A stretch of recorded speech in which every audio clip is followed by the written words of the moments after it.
Hey everyone, hopefully you're having a good day. My name's Andy. My channel's Finding Value.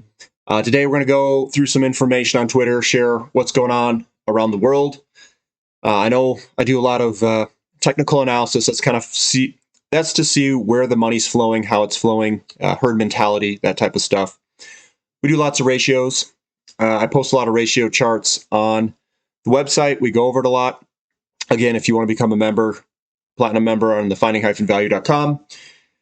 And Twitter, I kind of get to see where other people are thinking. And that's also important to get where the sentiment's at, see what other people are talking about. Maybe I'm missing something, so usually they fill it all in. But, I'll dive in here. I'll give you my financial opinion on what's going on in the markets and with these comments. So if you want to add me, it's at finding_finance. So we've got Kevin Bamborough. This is a uranium thread here. There's a couple of threads I want to go through. It says people be talking about what's priced in, pivot, recession, etc. What's not at all priced in is the likely runaway inflation that will be coming, perhaps borderline hyperinflation. Now that's where I think the majority of people, when I read and listen to YouTube clips, what they're talking about is the previous paradigm. The previous paradigm is this pivot, recession, and that the inflation will go away, everything will be okay. Now, he's saying that what if it's not okay? What if the deficits are so large that they can't stop printing money? The crisis in energy and the shortages in commodities are going to have sustained inflationary levels, and those sustained inflationary levels are going to be seen as higher interest rates. And if you have higher interest rates, you have to pay for those deficits with money that's been printed, and that's inflation. So he's saying that we're going to be coming up to a spot where we're going to have runaway inflation. And here, he's got a couple more things on here. It says the world's governments will find their deficits and repay their debts via new money creation, electron printing press. Trillions upon trillions, USD equivalent of new money will continue to be created each year. All this new money will be looking for a home. Tangible assets will continue to rise in price, and this will make bond ownership less and less desired. Central banks will be engaging in yield curve management to support all types of bonds. The result will be serious inflation. Inflation also creates unrest, which ultimately is hugely inflationary. It's my opinion that the battle for Ukraine is more about Russia wanting to either own their natural resources or keep them off the market. Young investors should study the history of money and position themselves to survive, benefit from periods are very high inflation that they will surely be experiencing in the years, decades to come. This is my opinion, is the single biggest risk to long-term financial security that hardly anyone is preparing for. Well, I'm preparing for that. That's why I hold large physical metals. That's why I have 30-year fixed rate mortgage at a very low rate. I've been preparing for this for a while. So one thing that I think people they're using what's happened the past 40 years. They're projecting that forward. We've got this inflationary kind of move from the stimulus that came into the system.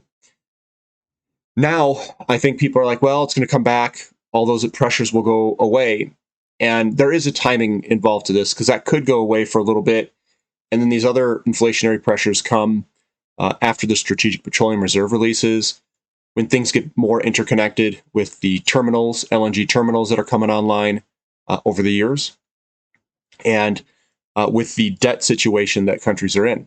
So we could see larger inflationary pressures around the world. Now, when I go and chart this stuff on a long-term perspective, interest rates are breaking out of long-term downtrend lines.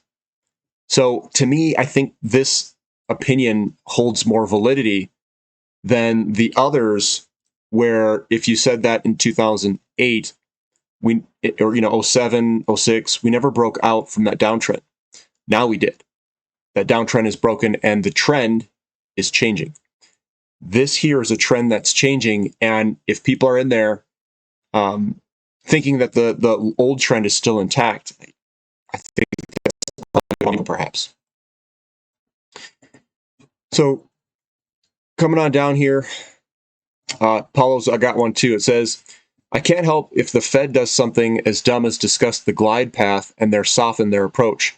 Sure, equities do a typical all clear euphoria, but UST long end, US Treasuries long end, is where the real action will be and the selling there. Blowout in rates could get nasty. That's where people on the long end of the curve, they expect, if inflation's coming and they expect inflation to come, then you're going to see interest rates really blow out to the upside. That's what he's saying. Says the US investor base is conditioned to thinking that softening equals look through to the end of hikes, start pricing cuts because deflationary collapse around the corner. This is not how it works in emerging markets. Yes, we are one. When inflation is still hot, diffuse, and central banks has a credibility issue. You want to know who is a good central banker? Campos Neto in Brazil, a trader and market pro. He knows how to wrangle the market. He knows how to hit and fix a credibility issue. He also knows when to be quiet and just do central banking. My fear is Jay Powell's not a market pro. He is a child of 1980 to 2020, forged in crucible of a deflationary globalist bond bull. He has never seen a bond market come unhinged. Neither has Yellen, clearly. If these guys soften, dollar rolls and bonds sell. I tend to think they won't do this, but I have a real fear that they are going to mess this up and open the door to the second major emerging market central bank mistake since 1965, and do it in back-to-back years. So what he's also saying and holds a similar viewpoint to Kevin is that if they don't get this correct, that the bond market's going to sell off big. And a lot of people are talking about liquidity in the markets or the bond market. Liquidity is derived from price and from yields. And right now, perhaps it's far too low. and the inflation's much higher than what we think, and it's going to be more sustaining than what we think. So if that's the case, then people are positioning back into bonds is actually the wrong move. If these guys are right, they're just bringing up ideas. I tend to agree because we've got a lot of debt, and that's all going to be printed up. It's going to be inflationary, I think. So I agree with them. So here's one. This is fine. November, December diesel, and it's just rocketing higher up to 71.80. It's hockey sticking. This is what delivers all of our goods in the system. This is a problem. And I think it's going to be highly inflationary. I think oil is going higher too. It's just going to be a matter of when the Strategic Petroleum Reserve release ends. Looking at Cup, it says the market gives very clear directions most of the time. Oddly, most people refuse to follow the market's message. Not sure why, but most people would rather argue than make money at stocks. It says this market is so bid. It says Fang Matt blew its brains out all over the screen, and SPZ is going for green. All my names are up a few percent again today. Buy real stuff, ignore tech. High frequency redemptions gonna be furious in Q4. That money will reallocate. That's about it's about the flow of money. Will reallocate into real stuff in Q1. Play that trend. I completely agree. That's why I think that it's going to be an inflationary period. We've seen the downtrend break in yields to the upside, and real things are going to win here. And people are still holding on to a bull trap, making probably another double top type action, or maybe it doesn't reach that high. We'll see. But that's, yeah, I agree with them. Here's another one. It says, my opinions from a year ago on technology. It was from May 2021. And the charts from interest rates, inflation, and money rotation, how this thing was, the technology sector was topping. I did that over a year ago and laid out and said, hey, look, we're going to have an inflationary period, increasing interest rates, and the technology sector is going to roll over here. And I was looking at the charts when we were doing it. Talking about the federal debt, it says interest on the U.S. federal debt is heading towards $1 trillion a year at an alarming rate. It is now the same size as the annual U.S. military budget. That's it. That's the tweet. And look at this. This is the federal government current expenditures, interest payments. This is interest payments. Look at this thing go up. It's going up in hockey sticking vertical. This is going to be inflationary if their interest rates continue to do this, their interest payments, because they're going to have to print the money to cover it. says, is this inflation? And this is someone else saying, is this inflation? And it's steel prices, and steel prices have been coming back. What happens though is you usually get impulse moves. You get an impulse move, a cool off, and then you get the big third leg. The third leg hasn't come yet. So although we've seen the first kind of wave hit us, the third leg or the third wave has not come and hit us yet. That's also I wanted to touch on that. And it's here's Cup again. It says this was inevitable. Who's going to invest when the assets could go poof? In terms of who's going to put money into investments for oil projects when they could go poof? It says oil's going higher, much higher, high enough that all these guys are out of office, and only then will nature heal. So some Democrats are urging the Biden administration to nationalize U.S. oil and gas companies. Go long political stupidity. These are the guys. They're all going to have to be voted out because, well, they're stupid. Historical precedent in 1999 to 2003 bear market following internet bubble. Small caps outperformed as old leaders.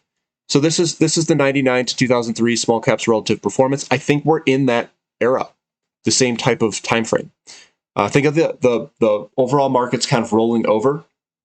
That rolling over is when like 2000, 2001, 2002 timeframe. So I think that's generally where we are today. We're getting the rollover in the technology stocks. They're coming back down, and then it's going to be game time. Game on or game time for the commodity stuff coming up soon. That's that rotation of money that we talk about. Here's Tavi. It says Microsoft still trades at one of the most expensive valuations ever. Last time it reached similar levels was the peak of the tech bubble. It then declined 65% subsequently. There's so much risk today for stocks like Microsoft to be re-rated at much lower prices. This is Microsoft's free cash flow yield. Historically cheap is when it's up very high. This is kind of remember the cycles, the 2000 to 2008 cycle, and this one hit all the way to 2014 in terms of their cash flow. Their price came down and it bottomed in 2009 and then rolled higher through a disinflationary declining interest rate environment. The declining interest rates is what's pricing this stock. Just like the cash flow yield coming back down and the price to earnings ratio going back up, it's people speculating on stocks because of the market conditions, because of interest rates. Interest rates blew this to the upside in terms of their price to earnings ratio. Think of cash flow yield as the same thing. And then this conversely went back down. And right now you can see that we are historically expensive, and this is rotating and turning in a way that is not favorable for tech. This is another way to monitor the rotation of money. And interest rates are the things that are driving this.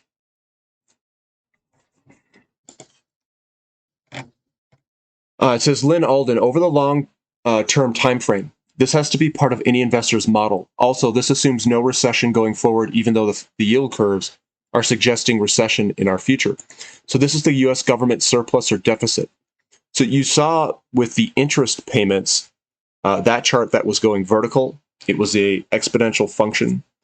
This one's the deficit looking at it from the other end. So this is spending and the interest and everything in it. And you can see that the deficits are growing to the downside. This here is assuming out in the future, 2025, that these deficits aren't too bad, but that's also assuming that that a recession is not coming, if we have one. So this is kind of a best case scenario where this could blow out to the downside and have much larger deficits, and it kind of feeds on itself. It's not just a deficit that kind of you can work your way out of. Interest rates and all this other stuff is going to make it a lot worse, and it will feed on itself continually. Here's one. It says gold, likely completed morning sell-off today. If gold is planning to advance higher, then the weekly chart should close above 1680 today. I don't know if I'd have to see. I don't think it did that. It went down, but this could be a shoulder, head, shoulder. It's a double bottom where we could head higher. I know we were down a little bit today, but it doesn't mean it's completely off. We just have to watch it. Grady posted this. It says, posted on September 26th at the red dot that high odds for the big USD top soon, maybe very soon. So far, top 2 days later, zero point 0.6 higher. It is now broken below the blue parabola. So this is the dollar index going on up. We could be peaking. We could be breaking out to the downside and see this go down. That's generally a tailwind for the for commodities or anything that's priced in dollars. So looking at this, this would also put us in the rough time frame of 2001, 2002. So 2001 is when things started to roll over. 2002 is when the dollar started to decline. And that's really what we're tracking here, is that time frame. If you guys want to match it up with the last commodity bull market. It says the commodities bull market should last at least 10 years from the 2020 low. It is and will be glorious. And when we get yield curve control in QE infinity and equities plus bond bulls are history, capital flows into the space will be historical. Add the USD bearer plus derivatives and debt markets blowing up. So again, he's thinking that the derivatives and debt markets will blow up due to interest rates and the inflation from yield curve control and QE to infinity. It's all inflationary, and they're backed into a corner, and they can't get out of it. All of this is tying together to kind of a bond market crisis, and a bond market crisis means higher yields, more inflation, and it's just going to take time. You're going to have to be positioned for it and sit in it. And I think that's probably where the majority of people, new investors, get it wrong, is they can't sit in an asset and wait. This is the time, I think, to do that. So you want to sit in the asset, you want to just kind of sit there and do nothing. Wait for all this to play out. And it's going to take some time. It's going to take years. It's not going to take months or weeks. And your account values are going to go up and down. There's going to be lots of volatility. If you got the big picture view right, I think all these flows will come and it will be historical and glorious, just like he says. I agree with it. If you look at my Palisades video I did with Tom, I talked about the biggest commodity bull market that's going to come in 2021. I'm still on board with it. The ratios support it. The way that the ratios are moving support it. We will have pullbacks. That's normal in all markets. Nothing goes straight up. Nothing goes straight down. There's going to be rallies in the overall markets. It's going to trick people. It's going to get them on their footing off. So you got to get the big picture view. You got to get the big picture view right. Then you got to find investment vehicles to take advantage of it. If you guys need help, definitely sign up to the finding-value.com platinum membership, and I can help you with some of those picks, with the ones with leverage, and you guys can determine if you want them or not. So that's what I've got for today. If you guys like the content, give me a thumbs up. Subscribe to the channel if you haven't already, and catch you next time. This is Finding Value.